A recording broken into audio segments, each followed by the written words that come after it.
Shalom, saudara-saudara yang dikasihi Tuhan. Bagaimana keadaan hari ini? Dan juga bagaimana dengan pekerjaan kita di masa pandemi seperti sekarang ini?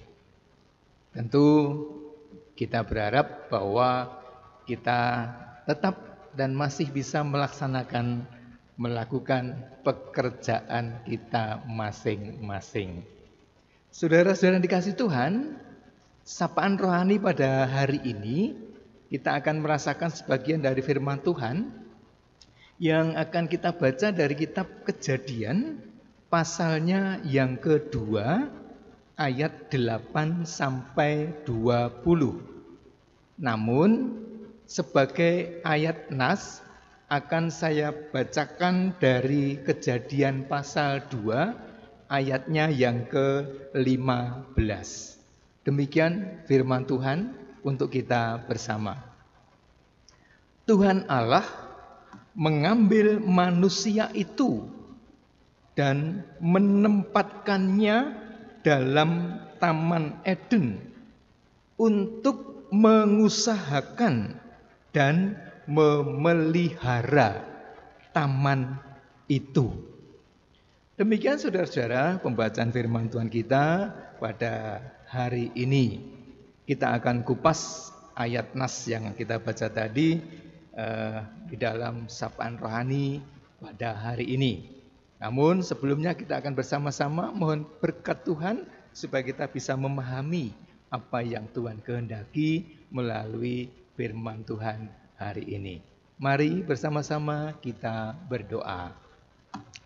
Tuhan, kami bersyukur atas penyertaan Tuhan dan berkat Tuhan melalui berkat-berkat yang Tuhan berikan kepada kami, khususnya melalui pekerjaan yang Engkau berikan kepada kami.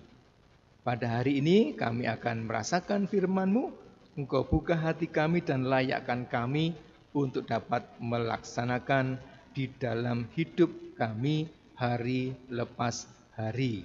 Di dalam nama Tuhan Yesus kami sambut firman-Mu. Amin.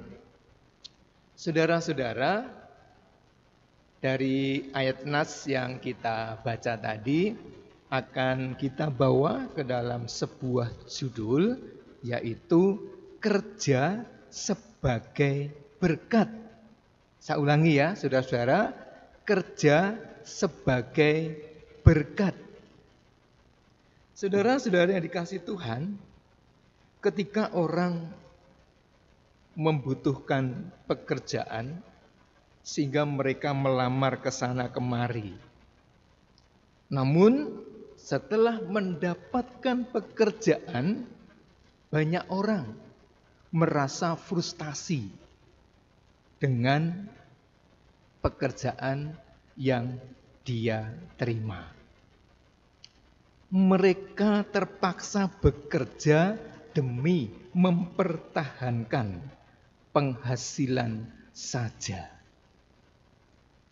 Sebuah survei menyebutkan bahwa 90% karyawan tidak menyukai pekerjaan mereka.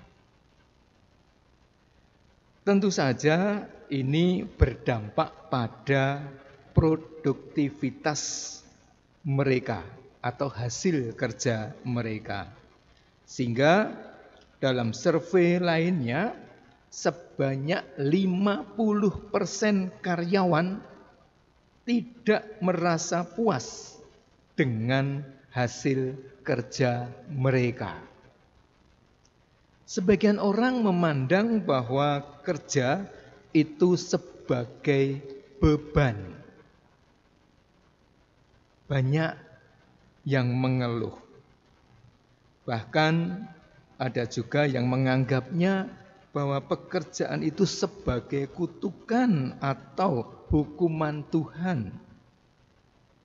Saudara-saudara dikasihi Tuhan, memang setelah Adam berdosa, Tuhan berkata bahwa Ia akan bersusah payah mencari rezeki dan akan berpeluh untuk mencari makan.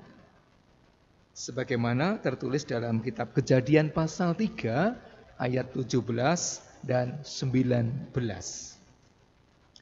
Namun sebenarnya sejak awal mereka telah diberi tanggung jawab untuk mengusahakan dan memelihara taman itu, yaitu Taman Eden. Bukan hanya menikmati hasilnya. Adam pun diberi wewenang untuk menamai semua hewan yang ada. Mereka juga bekerja. Bedanya, saudara-saudara, bekerja di dunia yang berdosa tentu jauh lebih sulit. Jadi ternyata bekerja bukanlah hukuman dari Allah untuk menyusahkan manusia. Alkitab memandang kerja itu adalah sebagai berkat, pemberian Allah dan saluran berkatnya. Nya, huruf besar, artinya saluran berkat dari Allah. Dengan bekerja, kita sedang menaati Allah untuk mengusahakan kesejahteraan di bumi ini, di bumi yang kita tempati ini. Bahkan Allah sendiri digambarkan sebagai pekerja. Sebagaimana tertulis dalam kitab Kejadian 1 dan Yohanes pasal 5 ayat yang ke-17. Nanti silakan dibaca sendiri-sendiri. Saudara-saudara yang dikasihi Tuhan, menyadari bahwa Allah dapat dimuliakan melalui pekerjaan kita. Tentunya akan mendorong kita bekerja dengan baik. Sekali lagi, mendorong kita bekerja dengan baik. Tidak dengan bersungut-sungut. Tidak dengan banyak alasan untuk tidak melaksanakan pekerjaan yang telah diterima. Saudara-saudara, sebab kerja juga menjadikan kita bermanfaat bagi sesama. Karenanya kita hendaknya bekerja dengan segenap hati, seperti kita bekerja melayani untuk Tuhan dan untuk memuliakan Tuhan. Saudara-saudara, sebagai pokok renungan kita pada hari ini adalah mari usahakan kualitas terbaik melalui pekerjaan kita. Karena melalui pekerjaan itu kita dapat memuliakan nama Tuhan. Supaya jelas akan saya ulangi saudara-saudara, pokok renungan kita hari ini bahwa mari usahakan kualitas terbaik melalui pekerjaan kita. Karena melaluinya kita dapat memuliakan nama Tuhan. Amin. Kiranya Tuhan memberkati kita semuanya dan melalui pekerjaan kita. Amin.